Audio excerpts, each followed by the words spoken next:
This video is brought to you by John Robson Guitar Tuition. If you enjoy the content, please consider supporting the channel by enrolling on a course, purchasing some guitar lessons or a t-shirt, or you can join my Patreon. Now, on with the show. Hello chaps, welcome once again to John Robson Guitar Tuition. As always, I do hope you're well. It's Tuesday, which means we're doing a top 5 list, and this is the penultimate top 5 Tuesday of 2021. I've got another one planned for next week, and then that's it. So what I thought I'd do today is run you through my 5 most impressive pieces of kit that I've reviewed over the last 12 months, over 2021. These are all guitars or pieces of equipment that have, left a big impression on me and made me think, that was something a bit special. So, without further ado, let's get cracking with Paul Reed Smith Mira SE.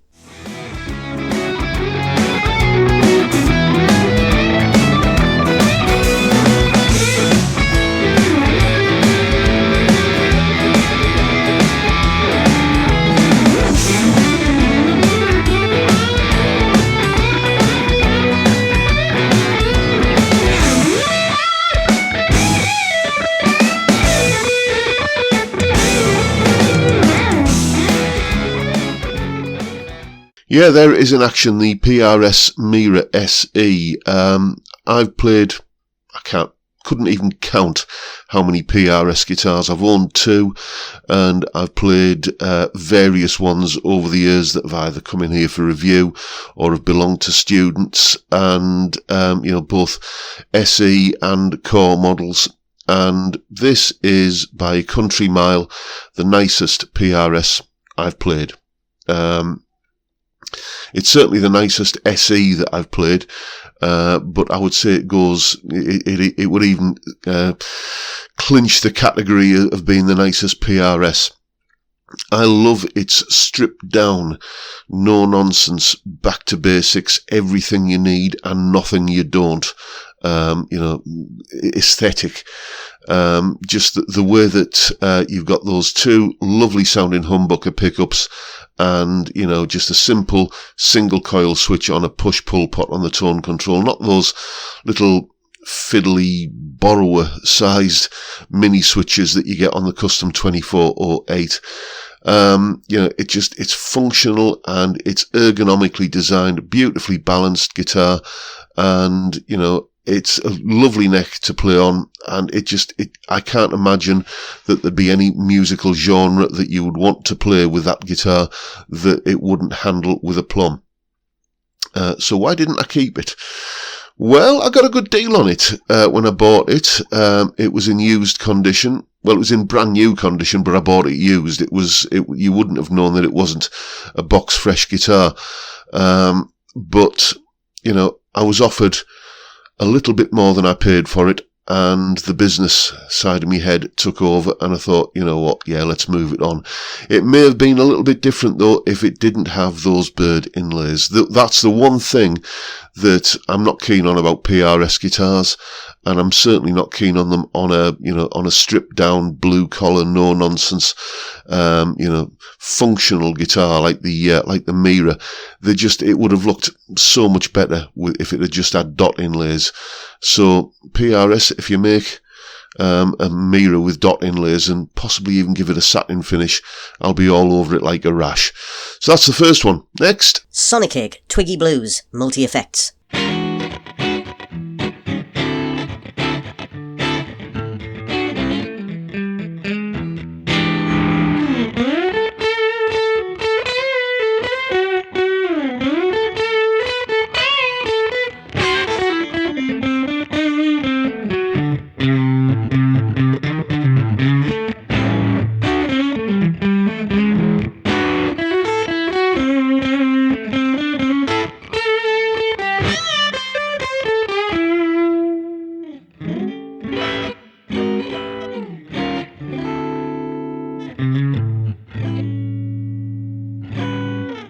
Yeah, the Sonic Twiggy Blues. It's a great little pedal. It's basically Is it a multi-effects or is it an amp in a box? Well, you've got a little amp simulator on there, blues amp simulator. You've also got a bit of compression. You've got reverb, and you've got delay, and a cabinet simulator. You can use this just as an amp in a box. You know, back in the 90s when I was gigging regularly, and I was using my Marshall Anniversary Combo, which was a beautiful sounding amp, but the damn thing broke down that often it might as well have got pocket money. So I ended up buying a PV Bandit as a spare amp. You know, if I'd had one of these Twiggy Blues pedals, just chuck it in the gig bag, and, you know, if your amp dies mid-gig, just go straight into the PA with the Twiggy Blues and you're sorted. You can get through the gig. The reason I like it is because when I'm doing these kind of videos, I'm just talking to the camera, I'm using my webcam and OBS Studio. And if I want to use, you know, kind of guitar rig or bias amp or something like that, I've got to load that into Reaper. And Reaper and OBS Studio fight like drunks in a car park. They do not get on well. It causes all kinds of chaos on my PC. So I need some other solution. So I'll just use the Twiggy Blues, just straight into Audacity, record like that. And it gives, you know, a credible sound. Is it the best sounding guitar tone in the world? Well, probably not, but it's certainly, you know, a good guitar tone. And, you know, for 70 quid or thereabouts, however much they cost, I think they were going on Amazon for, like, discounted for about 40 odd quid for a while. It's just a great little pedal. Simple, easy to use, intuitive, sounds good. And, you know, I use it all the time. And, yeah. I bought it to do a review on, and I've ended up keeping it. So that's another one on the list. Next, Pete Nelson, offset guitar.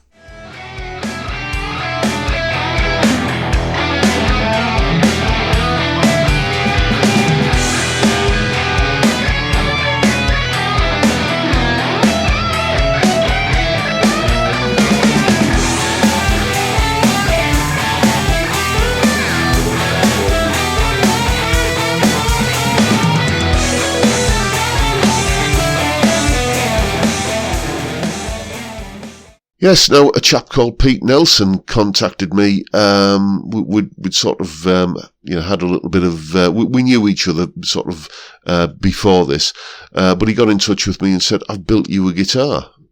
Okay, well, thank you very much. And it was that offset guitar. I'll link to all of these videos in the description, so you can go back and see which, you know, the pieces of kit I'm talking about in a bit more length. The thing that this guitar did for me was it taught me that I'd been perhaps a little bit too harsh in my opinion on offset guitars, Fender Jaguars and Jazzmasters and Mustangs and guitars like that. I've always thought the body shape looks somehow lumpy and, you know, kind of ungainly. But this one just somehow doesn't. You know, it manages to take that body shape and look sleek and, you know, futuristic. And it's almost like a sort of a guitar you could imagine George Jetson playing. Do you know what I mean? And yeah, it sounds pretty good as well. And of course, you know, Pete just built me this guitar. You know, it's a parts caster. You know, he didn't sort of start off with a raw lump of timber that he built the neck out of. He did make the body himself, though. You know, and it's just really, really touching that somebody would just do that for me, because, you know, I put videos up on YouTube, and just his way of showing his appreciation. I'm incredibly grateful. Thank you, Pete. You're a gentleman and a scholar, and it's a beautiful guitar. Next, ElectroHarmonix C9 pedal.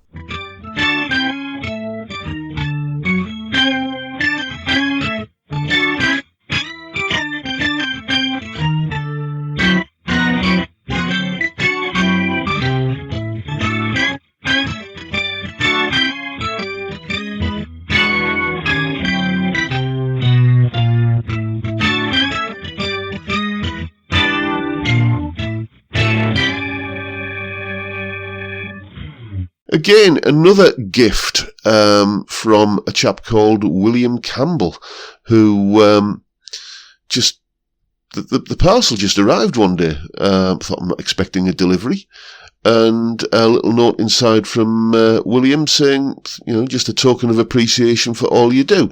As you could tell from that little clip there, it's just a pedal that makes your guitar sound like a Hammond organ, or a Farfisa organ, or, Vox Continental, or, even a Mellotron it'll do. And I use it all the time. I'm a big sucker for having that sort of big, sweaty Hammond organ sound on a rock track. I just think it's shades of Deep Purple. I think that that was the first album, wasn't it? Yeah, but it's reminiscent of Deep Purple. I think that the sound of a crunchy electric guitar and a Hammond organ just goes so well together. Whether it's Deep Purple or whether it's Danny Federici in the E Street Band, I just love that sound. And up until then, what I've been doing is using a VST plugin and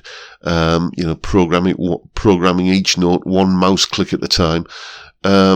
And now I can just pick up the guitar and play the organ part in, and it just feels so kind of, to begin with, a little bit unsettling. You're playing your favourite guitar licks, and they're coming out in a really convincing, electric organ sound. It's a bit like opening your mouth and hearing somebody else's voice coming out when you're speaking. But you soon get used to it, and it's just a fantastic, fantastic piece of kit. Did the review on it.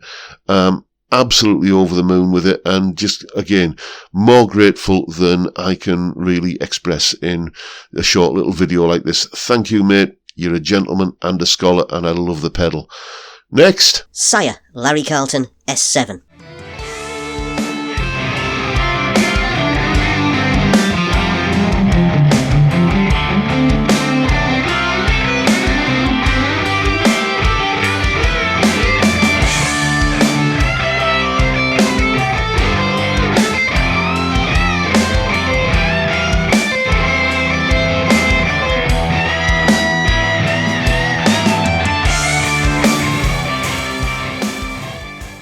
Yes, this is the guitar that I didn't choose to buy. You guys chose that I should buy this guitar. I was thinking about doing just a review on some kind of super Strat style guitar, humbucker single, just a modernised variation on the Strat. And the only stipulation I had was that it must not have a Floyd Rose tremolo on it, because I just don't get on with those things. So I made a short list and did a video and asked, kind of showing you the different guitars, and the Sire Larry Carlton guitar was the one that you guys voted for. So I bought it, thinking I'll do the video and then I'll move it on. And basically the business model I have is that I buy the guitar for the best price I can. Make some videos with it, earn some money from those videos, sell it on, and then, hopefully end up in profit at the end of the day. But as soon as I took this one out of the box, I thought this one is a keeper. And I'm not really into Strats, to be honest with you, these days, as it's well documented. I'm more of a, Telecaster kind of guy these days. I used to be massive Strat fan, but I had a bit of a Telecaster epiphany a while ago. But this, as I said in the initial review of the guitar, it was 430 quid. It feels like it should cost about $1,000 or more. It has that real high quality. Everything just reeks of, being a high quality, high end, well thought out, supremely sorted out guitar. Some guitars you pick up and they feel that way. There was one of my students had a Carvin guitar back when they were still called Carvin, before they sort of became Kiesel guitars. And you pick that guitar up and you kind of play on it and you think, okay, yeah, this is the big boy's toy. This has just that extra something special. And, usually if you want that kind of feel in a guitar, you've got to pay for it. But if you want that kind of feel in a guitar, just get yourself a Sire Larry Carlton, because they are beautiful guitars. They sound great, they look great, the neck on them is utterly sublime. You know, it's the sort of neck that if you've ever played like a USA Music Man guitar, and thought, oh yeah, or a Tyler guitar, for example, and you think, yeah, this is good. It's that good. So just check one out. They are out of stock everywhere now because people are starting to twig on how good they are, and I believe the prices are going up a little bit as well, which is just, you know, supply and demand. You know, when there's a shortage, the price goes up, but, you know, just get one, try one, see what you think, and promise you won't be disappointed. And there you have it. Those are my 5 favourite pieces of kit that I've had through my hands in 2021. Let me know what your 5 favourite pieces of gear are that you've tried, that you've sampled, or that you've seen, you know, being demonstrated or anything. We can compare notes. And that's pretty much it for today, folks. Hope you've enjoyed the video and found it reasonably entertaining. And if you have, please hit the subscribe button and the notification bell if you haven't already done so. And why not give me a like while you're at it. Don't forget the live stream Friday at 5 PM UK time, where we drink beer and talk about music and guitars. The only Friday I'm not going to be doing a live stream is going to be Christmas Eve. I've got a video going up on Christmas Eve, but it's just, you know, just a short little piece of music. You'll know more when you see it. I am, however, doing a live stream on Christmas Day, the 11 AM UK time. I would normally do it a bit later than that, but I'll probably be too far into the beer by then. So I'm doing the Christmas Day live stream just early enough so I can still be coherent, basically. And as I say, that is it for today, folks. Hope you've enjoyed the video. I'll just take this opportunity to bid you all a good day and say thank you so much for watching. Thank you for your time. Look after yourselves, folks. Stay well, stay safe, and above all, stay sane. Bye for now.